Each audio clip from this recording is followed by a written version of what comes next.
In the small town of Camborne, there is one name that everyone knows. Steve Heller, the pasty smeller.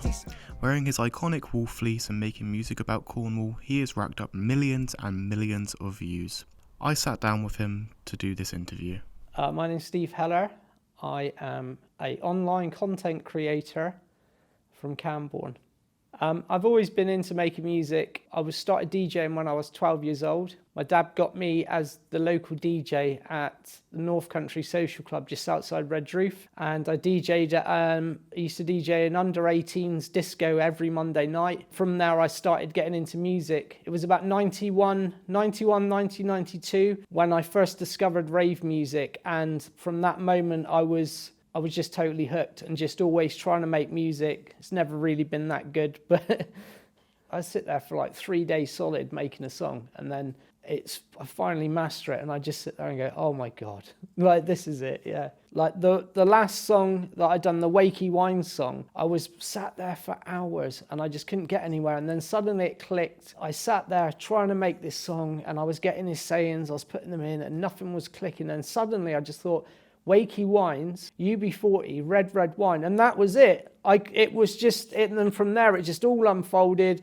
and within about 3 days the song was up, 500,000 views, and it's like, it's amazing. But yeah, when it's like that, you can't beat it, Wakey Wines, £20 for a crime, where people drive for time. My mum was always joking and always taking the mick. That was just my mum. So growing up, everything's been sort of comedy and around joking. I find that a lot easier. I find it hard to make serious songs. Sometimes I think, I'm going to make like a really cool, serious drum and bass track. And I sit there and it doesn't inspire me at all. I sit there and I just think, well, that's it, but there's nothing in it for me. Things that are funny and pointing things out, maybe seeing things that other people don't necessarily see and trying to make them funny. I think that's always resonated with me. I've never been able to take anything serious. Either Penzance or Camborne Mafia. Now, what I love about Camborne Mafia is the amount of production that I put into it. Normally I'm just trying shit and shovel and just get the songs done quickly as possible. Whereas Camborne Mafia, I sat there and I layered samples on samples. I got everything right. We went and done the video and it was brilliant. With the Camborne Mafia,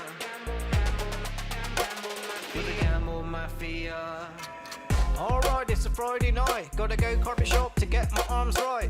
I must confess that I puff out my chest, but that's the price you pay if you want to be the best. Now let me tell you, something for nothing. Just copy me if you want to be the... But Penzance was I think Penzance is my favourite because it's an actual story. Like the start, there's a story about me. Once I went to Penzance and there was people out at the train station drunk, falling out and fighting, and they were all drunk on cider. And these are actually stories. Where the people fight over frosty jacks, where the Christmas lights look like men's pants. Penzance is a beautiful location, got beaches and a pub and a bloody train station. You can go there for a KFC. So 2018, I received a message on Facebook they said, my name's whoever, from the ITV. We've got a show that's restarting. Could we give you a call to see if you'd like to be on this show? So I had no idea what the show was. So I said, yeah, that's fine. They said, it's the X Factor.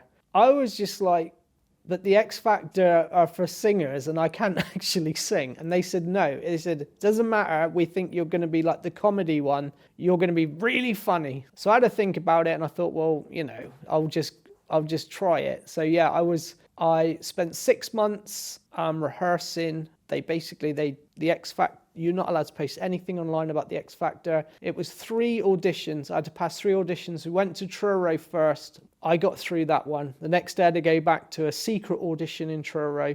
Passed that audition and then went to Wembley. And I performed on stage. 4,000 people on stage at Wembley in front of Simon Cowell, Robbie Williams, the guy from One Direction, Louis, something or other, I'm terrible. But yeah, so I went and performed on X Factor, and it went as you'd expect, you know, someone who can't sing. I'm so happy that I went and performed at Wembley, because I will never in my life ever again will I get that opportunity. I played Skepta Shut Down, and it's shut down. That's not me, and it's shut down.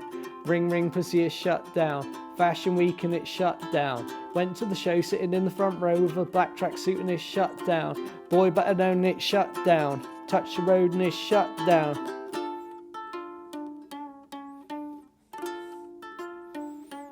Robbie Williams was singing and dancing along to it. When the crowd was clapping, and when the song finished, Simon Cowell said, "I was like a dad trying to be cool." So it put me off, to be honest with you, it did put me off. It put me off performing live, which is not a bad thing because it's so stressful. The only gig I ever done after the X Factor was the Eden Project for the World Pasty Championships. I went on before the Fisherman's Friends, and I stood there. There was like hundreds of people there, and I got halfway through my set, and of course everyone's just stood there watching me, and I was like, "Do you even like this?" And the whole crowd was like, "Yeah, it's amazing." And I just thought, I can't be bothered. I love making music. I love making content. And that's it. I love making videos and funny gags and everything like that and posting it online. But that's about it. That's all I enjoy. I don't enjoy going out and performing on stage. People like heckling. They don't like heckling me in the street, but getting really excited like I'm some sort of superstar. And all of that's just crap. You know, I enjoy putting music up. So yeah, the X Factor was good.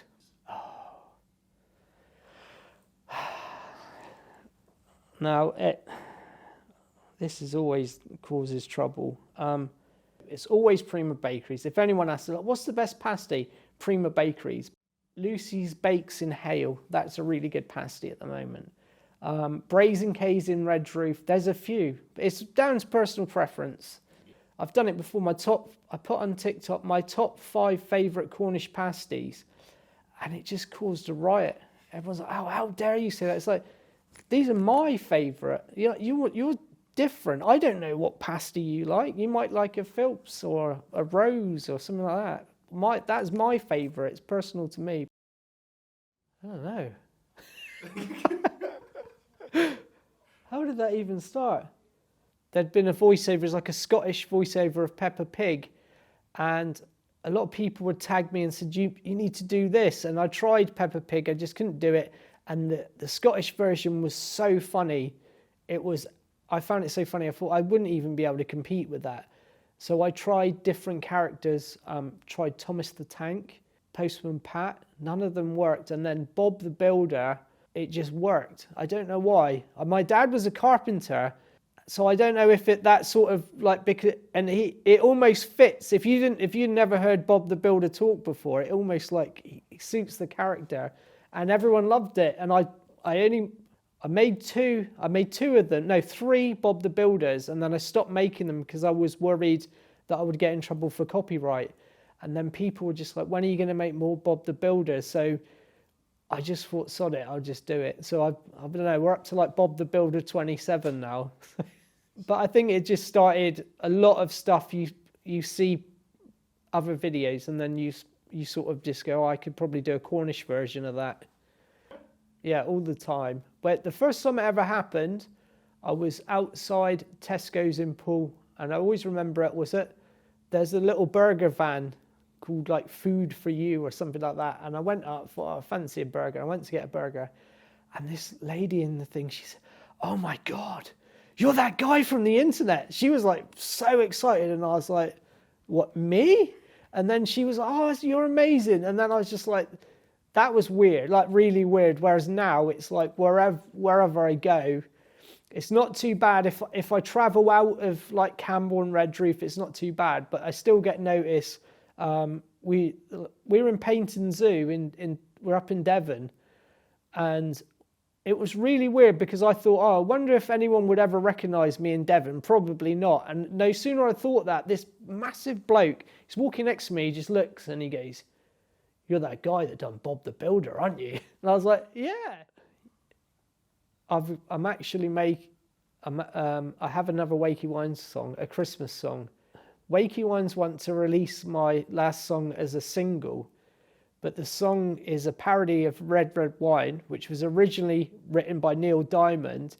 The song is a rip-off of UB40 Red Red Wine, and there's absolutely, I cannot see how any of those artists are going to give me permission to post it as a single. So yeah, so I've remade Jingle Bells. It's shit. Wakey Wines, like Wakey Wines, Wakey, it's rubbish. It's like a dance version.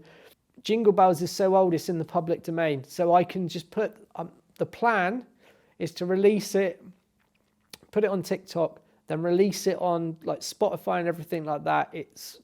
There's no issues then. Call it Wakey Wines. And then hopefully people will go, oh, look, there's the Wakey Wines song. So yeah, I'm actually working on that right now. So. The wool fleece, let me see where I start. They're not just a garment, they're a work of art. Been around for as far as I can remember, but the lesser wool fleece can be spotted in December. Remember a fella wearing a wool fleece, he wore one in the summer and just rolled up the sleeves. When I walk down the street in my fleece and